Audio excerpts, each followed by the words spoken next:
Yan, si Kristo. Sa din makato, hindi ka mo makasunod sa ginarian sa akong amay kung hindi ka sa ako. Kaya himuon sa tao sumong, ba't tumunod si Kristo? Bilang manluluwas sa diya kalan. Hindi kita kaluwas sa atong kagalingon. Correct. Diba? Hindi nato mabakal sa kwarta nga maging maayo kita, hindi. Kundi si Kristo lang kita makaluwas sa aton. Patunod siya. Ikadua, hinulsulan nato sala nga napanubli kay Adan. Kaya ang bayad sa sala nga napanubli nato kay Adan dito sa linaw nga kalayo. Correct. Hinulsulan nato ito. No? Ikatatlo, tuuhan ta. Nga wala na si iban nga Diyos maliban kay Kristo. Oo, sa Bible, si Kristo tao.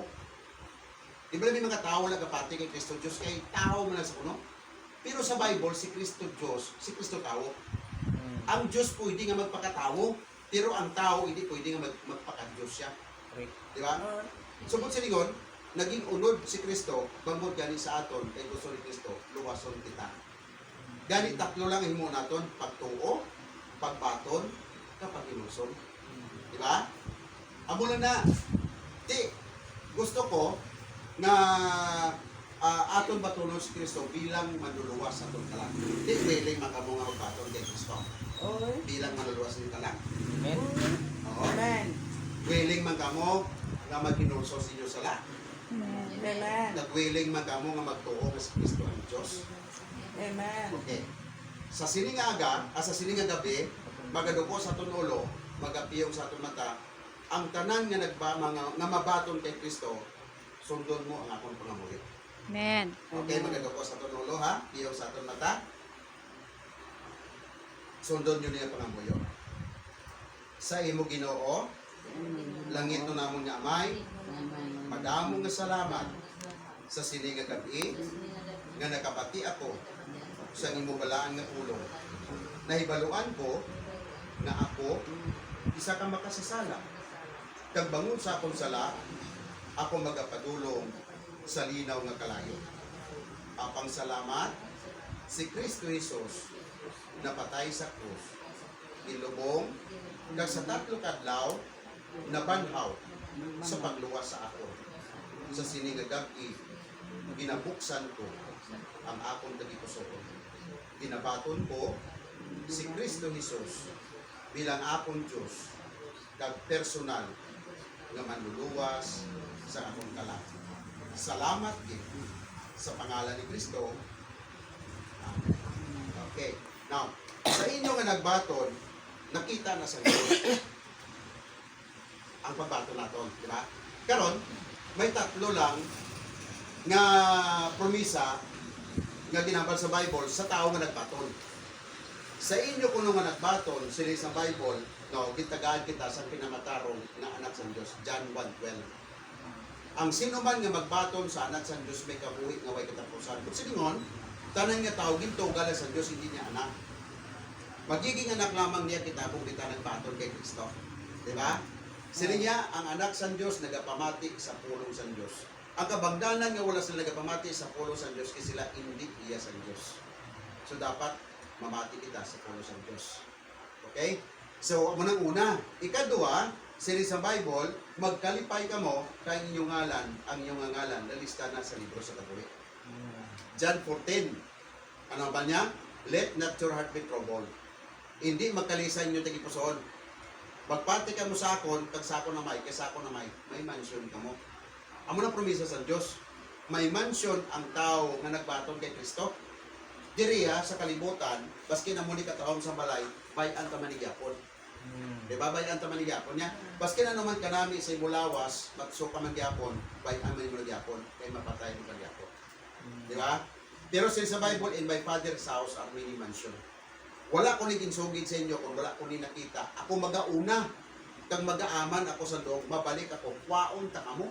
Amo nang may sikan kaming. Nga ang mga tao nga nagbaton kay Kristo halisang una, gahulat sila sa pag-abot ni Kristo. Kag ang mga tao nga subong nga napatay, gahulat sa pagbalik ni Kristo, and then dalon ni Kristo sa langit. Ang manami pagani sinigani sa Bible, inang pagbalik ni Kristo nga wala ka pa nakikikamatayon, kay mabatyagan mo ang pagbalik sa imong lawas nga hindi naman tinulunton. Amo nang manami, amo nang ginatawag buhing paglaom. Si Kristo ang buhi paglaom naton. Ang mga mahal naton sa kabuhi nga nagbato kay Kristo nga sang una nga naunat sa aton pagapunti sa langit siya. Kita na kita. Nagakalipay na ni sila gani iya nga aton na sa langit nga man nahilway na sila sa balatian mo. Nahilway na sila sa mga sakuna, sa mga problema, mga persecution, wala na. Amo na nga ang Kristiyano, kung may namatya gani sa aton nga nagbato kay Kristo, hindi kita mag kinasubo. Hindi kita mag kinasubo. Kita mo, lain ang ilaya pagpati sa aton, no? Sa iba niya, kung may mapatay gani, may arang nga palaypay, at bayar sugal. Wala. Sa aton niya, wala nga man natin wala. Kaya kung sa bagay, iniyaway naman niya mo. Lawas naman lang niya, importante ka lang. Gahulat naman lang niya sa ano na, sang time na ibalik isa sa luta. Diba? Ang importante, subong yang aton, nakabuhi. Karon, sini sa Bible, kitagaan ka sa kinamatarong anak sa Diyos, ikagawa may mansion ko sa langit, sa 1 Peter nagambal si kay Pablo, nga ini nga butang gisulat ko sa inyo, ang sino man nga magbaton sa anak sa Diyos, may kabuhi ka mo, nga walay katapusan. Amo nang manami, kabuhi nga walay katapusan. Amo nang sini sa Bible dire, nga magkalipay ka mo, nga ara na kay Kristo, kay nahilway na kamo sa kasalanan, insigida, anytime, mapatay man kita, mapalangit atong kalag. Pero mintras tanto nga rin sa dota, hindi kita kabalibad sa ginatawag kasakit yapon. Pero secure na atong kalag. Secure na siya. Baskin ikaw pa ang pinaka-imol diri sa kalibutan, kung ang kalag mo yung nakabato kay Kristo, may mansion ka sa langit. Anhon man imo na karon kilala ka ni Mayor, nga wala ka man mansion sa langit, ang importante kalagid. Amo na nga gusto ni Pastor, nga may service gid kay dapat may service gid man kay nga man may mga unsaved, mga loved ones nato nga di makakatusubong, makatusulog adlaw, may plano ang Dios. May isa lang kakalag nga makabaton sa Ginoo ang sini sa Bible. Dili ko ka mga angel sa langit nagakalipay sa isa lang kakalag. Amen.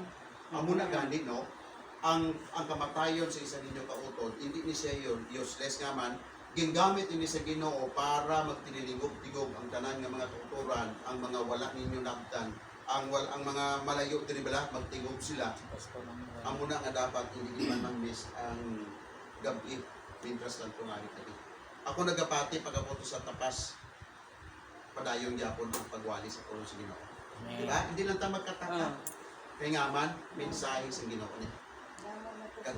Amo ni pasalamatan naton, no?